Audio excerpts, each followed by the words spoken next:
اور پھر 4000 سال کے بعد جب میرے نبی کو طائف میں پتھر پڑے، یہاں تک کہ ایک دم پتھر پڑنے سے تو خون نہیں نکلتا، پتھر کون سا کوئی تیر ہوتا ہے، پتھر تو پتھر، لیکن اتنے پتھر پڑے پنڈلیوں کے اوپر کہ پھٹ گئیں، ان سے خون نکلتے نکلتے نکلتے جو جوتا تھا پاؤں میں ایسے ساتھ ایسے چپک گیا، اور ساری کائنات کے دلہا سردار بے ہوش ہو کے گرے۔ وہ آپ کے غلام زید نے نوکر تھے، انہوں نے اٹھایا کندھے پر، بھاگے، پیچھے وہ سر پہ چڑھے ہوئے پتھر مار رہے ہیں، اور آپ جتنا بھاگ سکتے تھے بھاگے، یہاں تک کہ بے ہوش ہو کے گر گئے، خون زیادہ نکل گیا تو انہوں نے کندھے پہ اٹھا دوڑ لگائی، اور آگے سامنے باغ تھا، کس کا؟ سب سے بڑے دشمن کا، مکے والے عتبہ بن ربیعہ، لیکن زید کو کوئی پناہ نظر نہیں، وہ باغ میں گھس گئے، اور اللہ کے نبی کو ایک انگور کی بیل کے نیچے لٹایا۔ تو جان کا دشمن عتبہ، لیکن جب اللہ کے نبی کو خون و خون دیکھا تو اس کا دل بھی پگھل کے رہ گیا، کہنے لگا ہائے ہائے طائف والوں نے محمد کے ساتھ کیا کرتا۔ وہ اتنا ایموشنل ہوا کہ جلدی سے گیا اور پلیٹ میں انگور توڑ توڑ توڑ کے سجائے، جب جانے لگا تو پھر شرم اور وہ ایک حجاب درمیان میں آڑے آ گیا، تو اپنے غلام کو بلایا، عداس کا، عداس کے لے جا وہ جو آدمی زخمی پڑا، اسے جا کر کہنا کہ تمہیں رشتہ داری کی قسم میرے انگور رد نہ کرنا، کھا لے۔ حالانکہ موقع تھا کہ قتل کرتا، ہر وقت قتل کرنے کے منصوبے بنا رہے، موقع تھا کہ قتل کرتا، ایسا حال تھا کہ قاتلوں کے بھی آنکھوں میں آنسو آ۔ پھر جو آپ نے اللہ سے بات کی ہے نا، آئے ہائے ہائے ہائے کیا اللہ پاک کے سامنے، اللہم اشکو الیک ضعف قوتی وقلت حیلتی وہوانی علی الناس، اے میرے رب آج تو سے گلہ نہ کرو، آج تو سے گلہ نہ کرو، تو نے مجھے کن کے حوالے کر دی،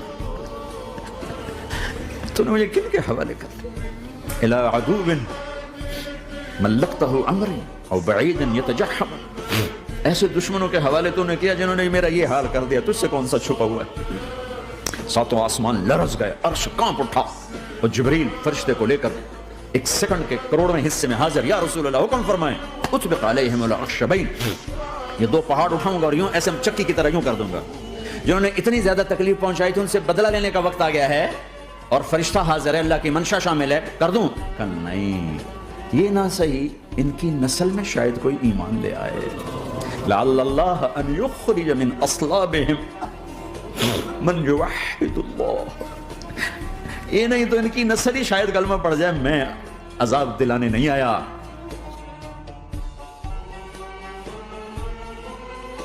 تھوڑی دیر کے بعد جبریل آئے، یا رسول اللہ موت کا فرشتہ باہر ہے، اندر آنا چاہتا ہے۔ جہاں موت بھی پوچھ کے آئے، اس ہستی سے پیار نہ کریں تو اور کس سے کریں؟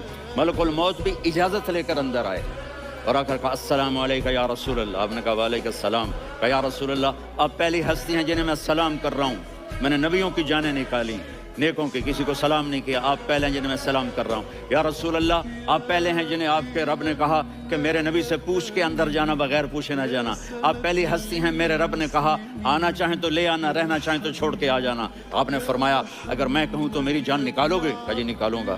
تو آپ نے جبریل کو دیکھا، آدمی یہاں سے سوال کرتا ہے کہ تو کیا کہتا ہے، جاؤں یا ٹھہروں؟ تو جبریل کہنے لگے یا رسول اللہ، اللہ آپ کی ملاقات کے شوق میں ہے، اوپر سارے سٹیج سج گئے ہیں آپ کے ویلکم کہنے کے لیے، آج ساتوں آسمان کے فرشتے کو سنو اب میری آخری بات ہے۔ آپ نے کہا دیکھو حسن حسین کے لیے ہاتھ نہیں اٹھائے، دیکھ رہے تھے تڑپتا ہوا زہر میں اور کٹتا ہوا سر، ان کے لیے ہاتھ نہیں اٹھائے۔ آپ نے جبریل سے کہا جاؤ اللہ سے پوچھ کے آؤ میرے بعد میری امت کے ساتھ کیا کریں گے۔ یہ جو ہم بیٹھے ہوئے ہیں گناہوں کے داغ اپنے سینے پر لے کر، چہرے پر لے کر، کہا جاؤ پوچھ کے آؤ میری امت کے ساتھ کیا کریں۔ ملک الموت وہیں کھڑا رہا، جبریل واپس گئے اور وہاں سے پیغام آیا کہ میرے محبوب ہم آپ کی امت کو تنہا نہیں چھوڑیں گے، مجھے میرے رب کی عزت کی قسم اگر اس وقت میرے نبی ہے یہ اللہ کو نہ منواتے تو آج ہم بھی بندر خنزیر بن کے پھر رہے ہوتے۔ دعائیں دو اس کملی والے کو جو اپنا جگر کٹا گیا۔ ایک صحابی آئے، یا رسول اللہ میرا پڑوسی ہے، اس کی کھجور ایسے ٹیڑھی ہو کر میرے گھر میں چند اس کی شاخیں ہیں، ان پہ پھل لگتا ہے، وہ جو ٹوٹ کے گرتا ہے، میرے بچے اٹھا لیتے ہیں، ہم غریب ہیں، وہ بھاگا بھاگا آتا ہے، ان کے منہ سے کھجور نکال لیتا ہے، اس کو کہیں کہ بچوں پر اتنی زیادتی نہ کرے۔ آپ نے اس کو بلایا، وہ منافق تھا، آپ نے اس سے فرمایا بھئی ایک سودا کرتے ہو؟ کہا جی کیا؟ کہا یہ کھجور مجھے دے دو اور اس کے بدلے جنت میں کھجور لے کے دوں گا۔ وہ کہنے لگا یا رسول اللہ یہ اصل میں میرے بچوں کو بہت پسند ہے، کوئی اور کھجور ہوتی میں دے دیتا، یہ تو میری معذرت ہے۔ وہ تو منافق تھا، اٹھ کے چلا گیا۔ ایک صحابی بیٹھے تھے، وہ کہنے لگے یا رسول اللہ اگر میں وہ کھجور لے کے دے دوں تو مجھے جنت میں لے دیں گے؟ ان کا نام ہے ابو الدحداح۔ آپ نے کہا ہاں تو مجھے لے کے دے دے، میں تمہیں لے دوں گا۔ وہ اس کے پیچھے چلے گئے، اے بھائی کتنے میں بیچو گے؟ میں نے کہا جا میں نے اللہ کے نبی کو نہیں دی، تمہیں کیسے دے دوں؟ کہا اچھا بھائی منہ سے بول کتنے لینے ہیں؟ تو اس نے جان چھڑانے کے لیے کہا کہ اپنا سارا باغ مجھے دے دے، کھجور لے لے۔ باغ میں 600 کھجوریں اور یہ کھجور کسی اور کو دینی ہے۔ تو کہتا ہے پکے ہو، پھرو گے تو نہیں؟ کہا میں پاگل ہوں، میں پھروں گا؟ مجھے 600 کھجوروں کا باغ مل رہا ہے۔ انہوں نے کہا ڈن، کھجور میری، باغ تیرا۔ وہ بھاگے بھاگے آئے، یا رسول اللہ میں نے سودا کر لیا۔ کہا کیسے کیا؟ کہا سارا باغ دے کے کھجور لے لی۔ آپ نے کہا پھر میرا سودا بھی بدل گیا۔ کم من عدق رداح ودار فیاح لأبی الدحداح فی الجنہ۔ میرے ساتھی میں اپنی آنکھوں سے دیکھ رہا ہوں کہ اللہ نے تیرے لیے جنت میں ایک گھر نہیں محل بنا دیے، سینکڑوں، اور ایک باغ نہیں ہزاروں باغ تیرے لیے تیار کر دیے۔ یہ ہے ایمان کی نشانی، یہ ہے محبت کی نشانی۔